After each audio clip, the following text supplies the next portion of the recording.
Hello and welcome back to the Content Podcast. This is, of course, the first episode of the new year, and I'm glad to say I'm joined by a very, very good friend of mine.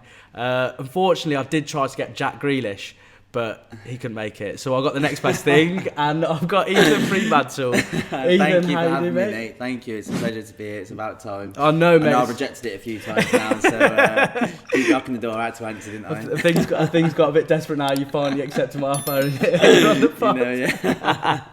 So we'll get straight into things, really. You know, for anyone who sort of follows you or even Kidderminster themselves, it's going brilliantly at the moment. There's a lot of wins at the moment. There's a great feel around the club. And for you personally as well, I think, obviously I've known you for a very, very long time. Probably too long, to be honest. But but in all seriousness, you know, I can't actually remember a time where it's gone this well for you. Yeah. So take us just really through, how's it going for you and from your side of things? Yeah, I mean, on a personal note, the season's flying at the minute. Obviously, I've been at Kidderminster for 2.5 years now, I believe. Started from and getting rejected from also under-18s, coming into a 21 setup at Kidderminster where I wasn't really part of the first team, so I was just in and around it. Whereas now, like you said, I've had a great year or so, and I'm an established member of the first team, so I'm loving it at the minute. There's a great buzz around the place, like you say. So at the minute, for me, it's just a happy time to be playing my football. I think obviously the biggest headline sort of in the last year or so, and probably in a very long time for Kidderminster, is obviously the FA Cup journey that you're currently on. I mean, it's brilliant. I think as a neutral, for everyone, it was just so amazing to see the underdog just get the result against Reading. So I'll shut up now and you just take us through it from your side. It's funny you should say that because it is crazy. Like, you know, when you're a football fan and you see massive results and you go into your dad or your brother, say, you seen this score.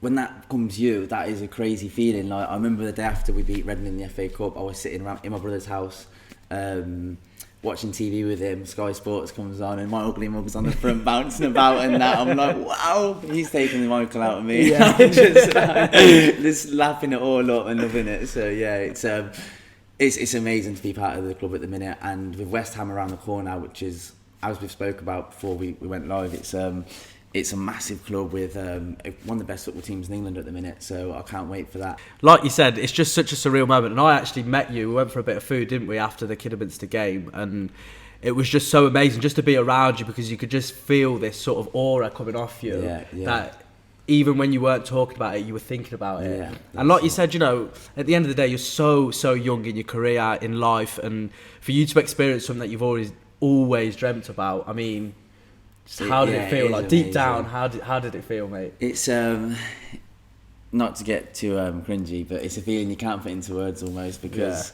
like you say, I think every young lad's dream is to be a footballer, and then to see the FA Cup and these giant killings over the years. I mean, I remember one back in the day that still lives long in the memory, Coventry going to Old Trafford, Coventry fan, unfortunately, seeing them beat Man U at Old Trafford 2-0, to be writing my own story in the FA Cup, and as a club to be writing that story, it's honestly amazing. I can't put that into words almost.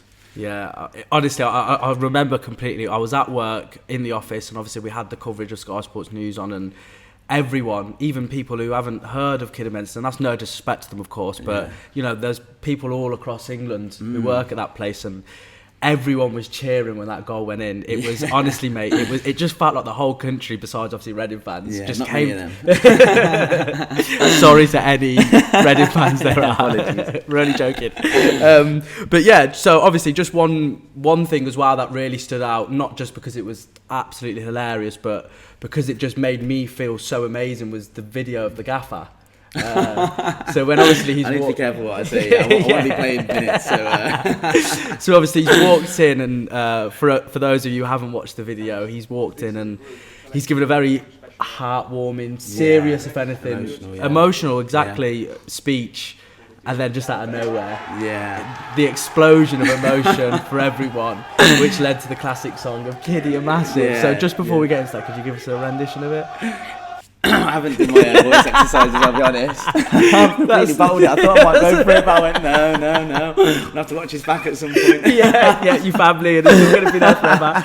All right, I'll let you off. But no, take us back to that moment. And in a wider aspect as well, you know, you could tell the emotion from the manager, and obviously that stems down to the players. We see it in football all the time, you know, everything comes from the manager, and that's often why they're the scapegoats if things go wrong. But at the moment, it couldn't really be going better. So, yeah.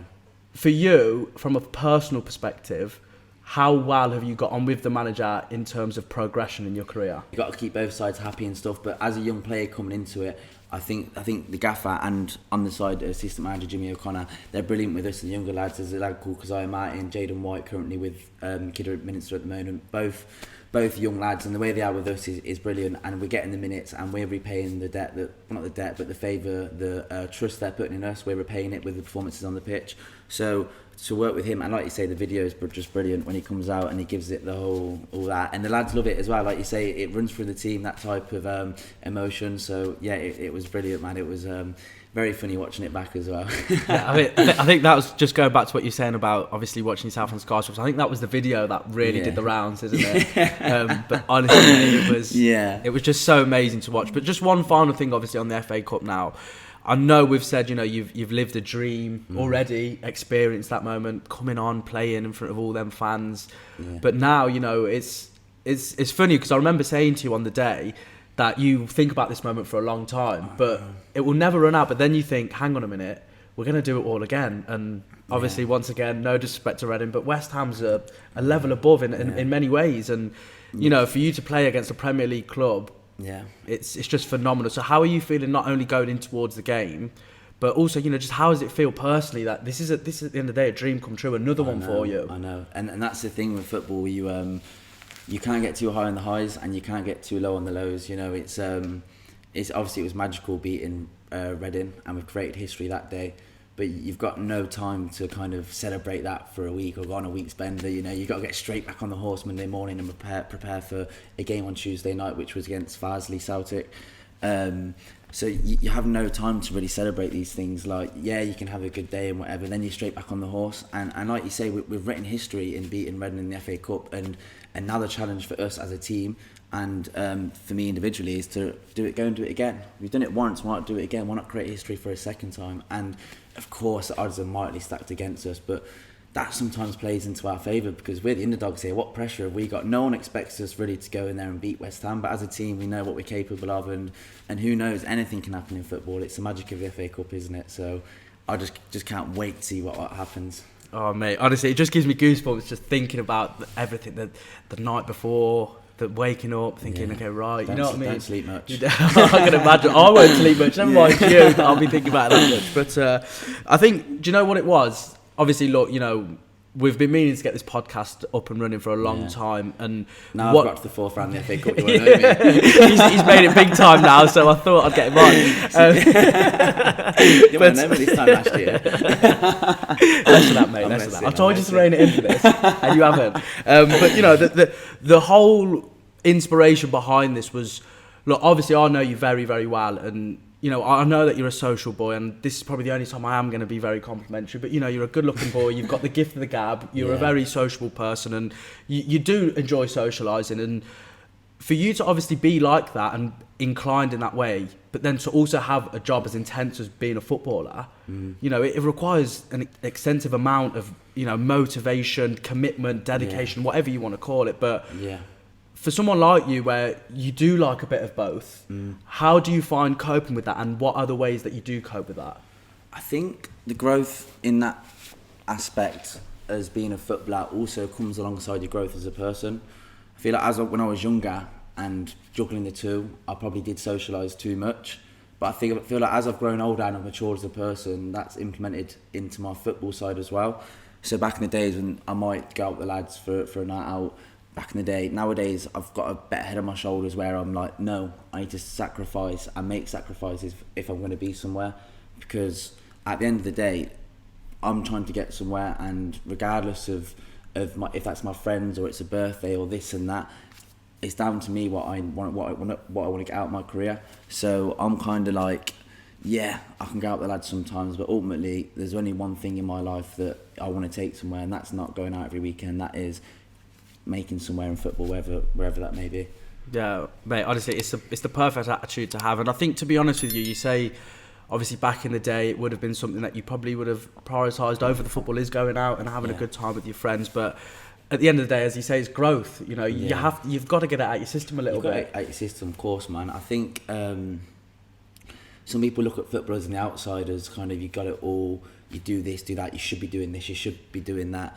But like any sportsman, you're just people at the end of the day, and you're going to make mistakes, especially growing up and kind of juggling the both. But like you say, as I've got older, as I've matured now, I'm making far more better decisions than wrong decisions, finally. It's been a long path. Besides your haircut. Hey. No, I'm sorry. No more. We've got to keep this professional, mate. But yeah, I think, it's definitely something, you know, where you do have to take into consideration a lot of things that people don't necessarily, and like you say, from a face value, a lot of people just look at football and think, what have they got wrong and what do they have to go through in life? But a lot of people from that surface won't realise what people go through, and obviously going through a lot of things, as I say, that no one will ever have a clue about. And for you, growing up, you've gone through things that are unimaginable for a lot of people. So what I wanted to talk about is throughout your career and even your life, mate, and you know, as you said, they go hand in hand, football and your life. You know, you have your highs and you have your lows. So what I wanted to talk about really is, how has the family side of things affected you in your career? Yeah, of course. So for those that don't know, obviously I lost my mother when I was 13 years of age. So of course that's massive at that age. That is massive, and it is something that you still think about to this day. Like, I remember when we knocked Reading out the FA Cup, it was a massive moment, and with all those highs and euphoria, when you finally come back down to earth, you start to think, wow, imagine if they was there to see that. So of course it's tough, but I feel like that's adversity in life, and no matter how bad I've had it, someone else has always had it worse. And at the end of the day, as long as, you know, you can sit down at the end of the day and you're happy with where you are in life, and you know that they'd be happy for you, then that's what you can really think too much about. For me, as you say, it's just so crazy for someone like me who hasn't gone through anything like that. To think about that kind of stuff, you just think there's just no way out. And for you to not only cope with that, and to also be trying your hardest in something that you love, I think is a massive credit to you. I think sometimes you've got to use that type of stuff as a driving force, really. You know, because it can make or break you, really, can't it? It sounds silly, but like going through adversity like that, it does kind of develop a thicker skin. You're a bit more stronger. You're a bit more streetwise to it, and you know, if obviously it's a horrible situation, but if one bit of good comes out of it, it makes you grow up a lot quicker than you need to. So, you know, it is what it is, mate, and that's all I can say. And I know that whoever it is, that they're looking down now, proud, 100%, and that's what you can do. Handle yourself in the right way, and I hope I'm doing that. Definitely, mate. And wherever she may be, she'll be looking down, mate, with a big smile on her face, like we all are, to be honest, watching you, mate. Glass of wine, hopefully, but I'm not sure. Still questioning my hair.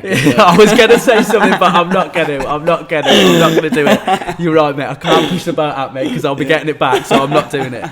But show up, that'd be nice. But you know, it's like you say, it's just so inspirational, because you know, everyone gets caught up so much, and I'm massively guilty of this. You get so caught up in your own problems, and you think to yourself, like, this is the biggest thing in the world. All I can't stop thinking about this. For me, it's my career. Like, I think about it night and day, every single day. Like, this is the kind of stuff I want to be doing. But if it doesn't go your way, you make yourself think, oh, this is horrible. Like, this can't get any worse. But then all it takes is to hear something like that, and it makes you just go, do you know what?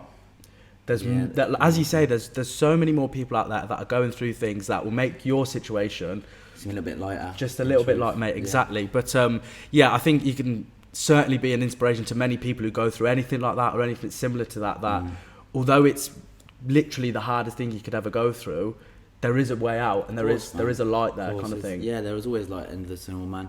And just going on from what you said like there about, you know, like, you're quite big on self-reflection and stuff, and I think that's brilliant, mate, because I think sometimes you can want something so much you almost get tense, and you feel like you want it overnight. Sometimes you've got to really just take a sit back and look how far you've come.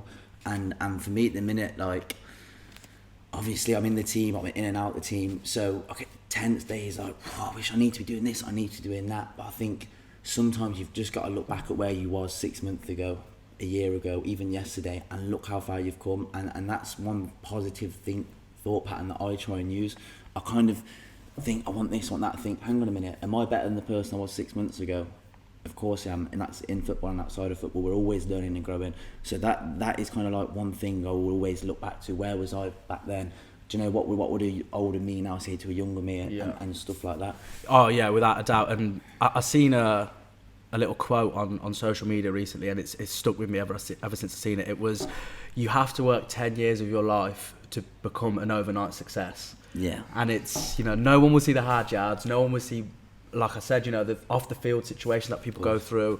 And then let's say, for instance, you know, all your dreams do come true, and from the bottom of my heart, I genuinely hope they all do.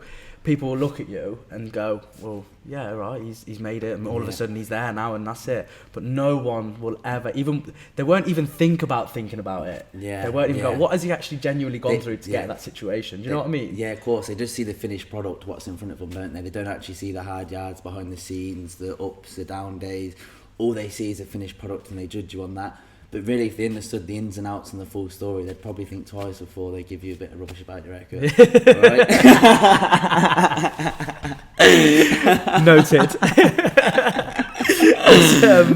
Yeah, okay. We'll move on to a little bit more about, you know, not just your haircut, but, you know, things that you've gone through in terms of, you know, the footballing side of things. And as you say, it's not just all rosy in the garden. There are a lot of tough times, and I think that's with everyone in any walk of life. But for you, when you do have them times, as you said, the down days, let's say, for instance, you know, for whatever reason you don't get picked in the weekend squad, or you don't get as many minutes, or anything like that in terms of setbacks that you feel. Yeah.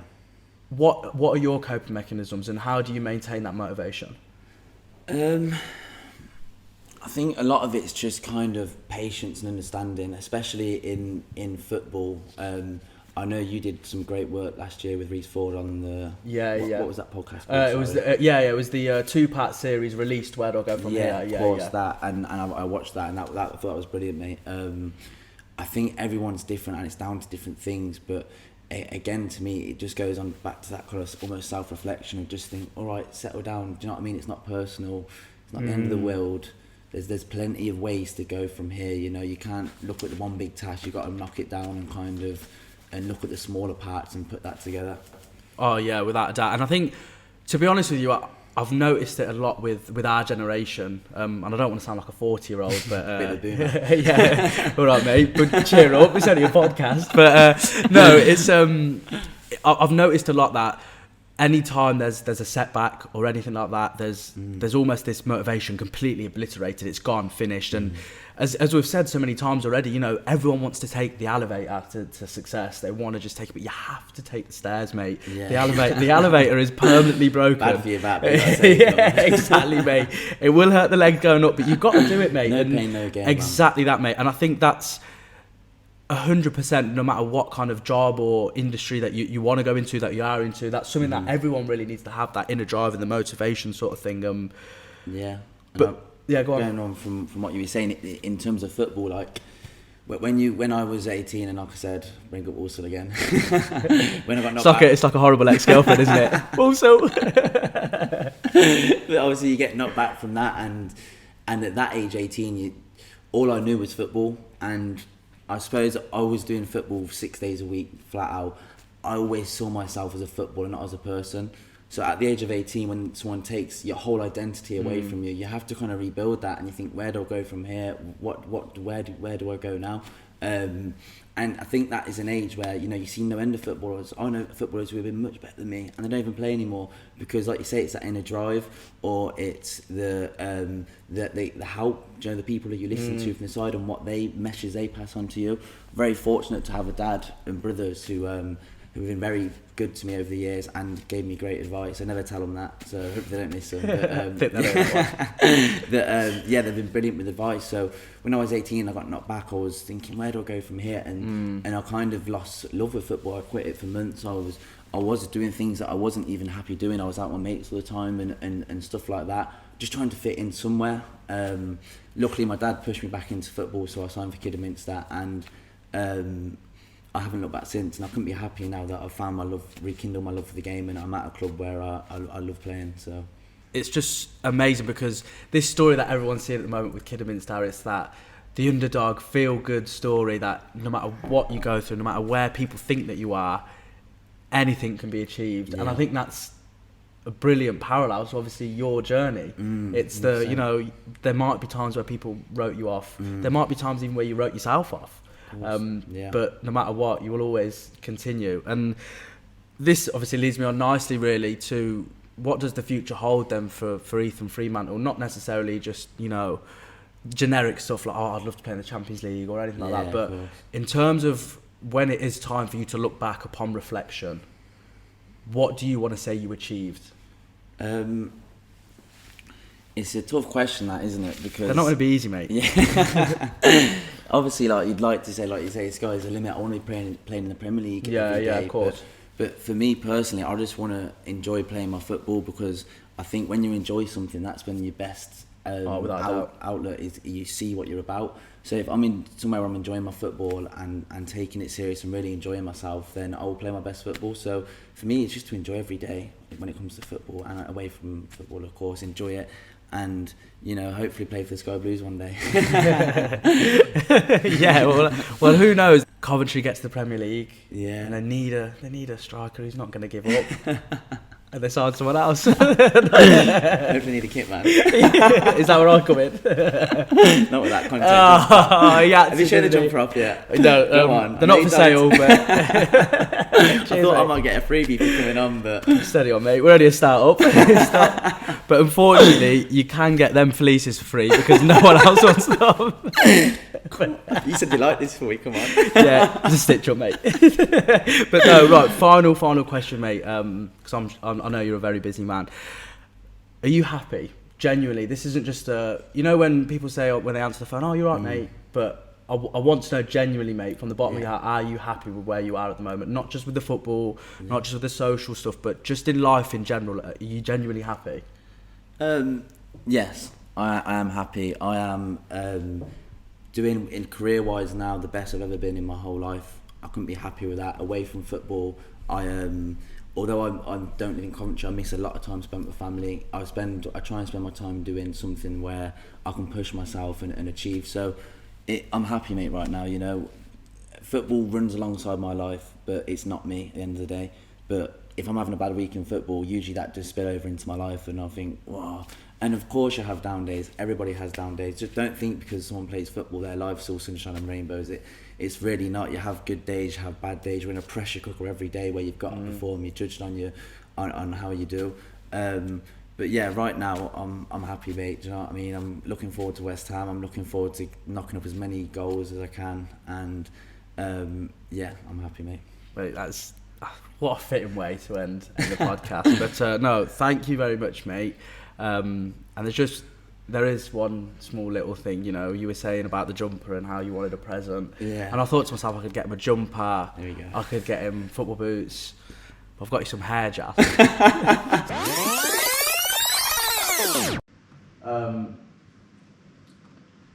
What have you bought your hair gel on the set for? Oh, sorry, mate. You need that. So, don't use it all at once. You need this more than me. Can't be sitting there with my hair done. You haven't put it in your hair. Right, we're going to stop now because he's warming up. He's warming up. But no, honestly, mate, it's a pleasure as always. As always, mate. Thank you, bro. Thank you. That is, unfortunately, all we have time for. I'm going to have to spend a little bit more time with Ethan, so all of you will be saved. But no, a massive, massive thank you to Ethan. A massive thank you to everyone who's watched today's episode. Please be sure to, of course, like, subscribe, and follow on all the social media for more content by the content.